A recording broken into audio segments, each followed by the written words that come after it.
Hello and welcome back to another Mr. Smith video. Today, before we talk about the fall of the Roman Empire and the start of feudalism, I have a question for you. What is a Roman's least favorite time of year? Autumn. Get it? Fall of the Roman Empire? Okay, here we go. All right, so as we talked about in some of our previous lessons, okay, the Roman Empire starts to be taken over by a series of emperors. Many of these are military generals who eventually seize power by force.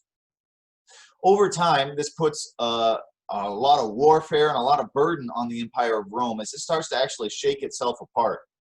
We also start to have population problems. Rome itself, the city, actually starts to have huge population problems to the point where they have to make a law that says, hey, kid, whatever your dad did, that's the job you have when you grow up, just to try to keep, services and stuff going.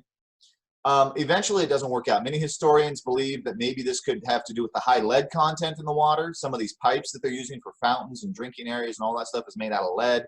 Long-term lead exposure, not so good. But either way, as you saw in that last picture, by 300 AD, the country is broken up into two halves. By 476 AD, it has shaken itself apart completely. And basically what has happened is unrestrained immigration. We've had massive hordes of barbarian peoples, okay, lower technology societies than Rome, entering and taking refuge in Rome. And at first they used them as part of their military, but eventually there's just not enough Romans to keep the lands they own Roman. They're vastly outnumbered, and eventually invasions from other groups, the Ostrogoths, the Visigoths, lots of different Goths, invade the Western Empire especially, and wind up destroying it and sacking Rome multiple times and creating their own little kingdoms. So as Rome loses control, all these new little kingdoms pop up from the local tribes and various other peoples. The Eastern Empire will eventually fall and collapse on itself.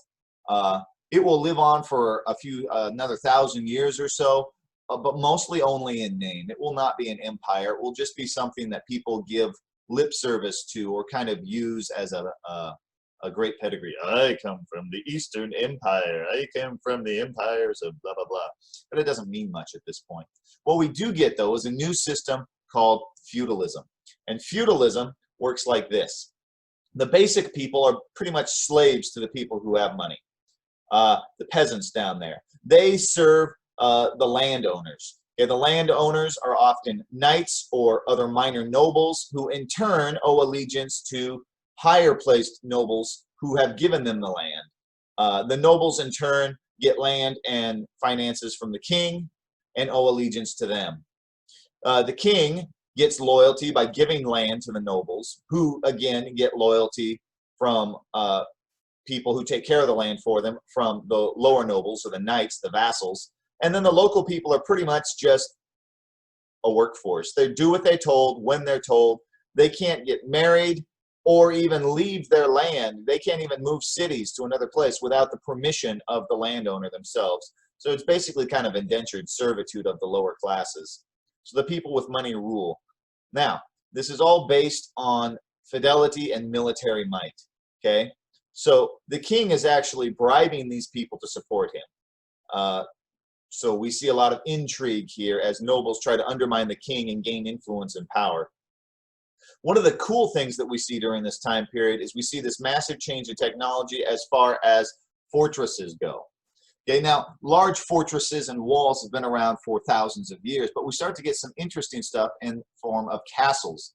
Now, they still have large open land battles, but one of the things they try to do is they try to control an area through fortifications, these castles. Now, everything about a castle is for military purposes. The towers are rounded so that a battering ram can't knock holes in the wall and knock the towers down nearly as easy. The curved feature will spread out the force of the battering ram and make it harder for them to destroy that. The crenellations up top allow places for archers and pots of boiling oil and various other nasty surprises to be laid. So it's all about making this a military fortress to dominate the land around it. As I said, the country of Europe becomes spread into all these minor different kingdoms based on the feudal system. And these castles are used to basically control regions. So the nobles will own large castles, and then they will dole out small amounts of land to their vassals, who may or may not have fortifications of their own, who then will control the serfs. All the money flows upward to the king and the nobles, and as I said, the everyday person, not so great.